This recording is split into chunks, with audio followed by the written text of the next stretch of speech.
சீனிவாசன்னா ஏன்னா முன்னாள் வரும்போதே சொல்லுவா சீனிவாசன் நம்ம சாதாரண பேர் கிடையாது. எப்படி பழைய ஆள் தான். பழைய ஆள் தான் அவ்வளவு தெம்பா இருக்காரு. புது வாலிபருக்கு அவ்வளவு தெம்பா இருக்க முடியுமா?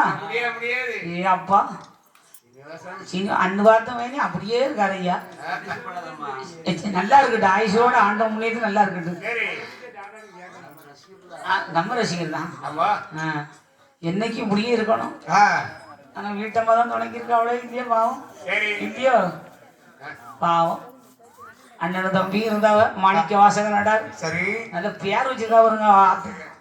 அந்த காலத்துல வார்த்தை பேர் வச்சிருக்கா பாருங்க. சரி, மாணிக்க வாசகம். சரி, எப்பேற்பட்ட ஒரு பேர். அதானே அதே சீனிவாசனா சுறுசுறுப்பா இருப்பாரு அவரு.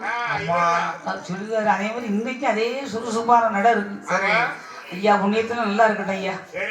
அதனால இப்படி என்னாச்சு பாருங்க. இந்த குழந்தைகள் 3 பேர்களும் அந்த பிறந்த குழந்தைகள் பசியால் எடுக்கின்றார்கள். சரி, பசி எடுக்கிற குழந்தைக்கு பாலமிரதம் கொடுக்கணும் ஐயா. பாலமிரதம் கொடுக்கணும்னு சொன்னா உடனே கானகத்துல நம்ம எங்க போய் பாலமிரதம் வாங்குவது? அதானே அப்படியான வார்த்தார நந்தி தேவர்.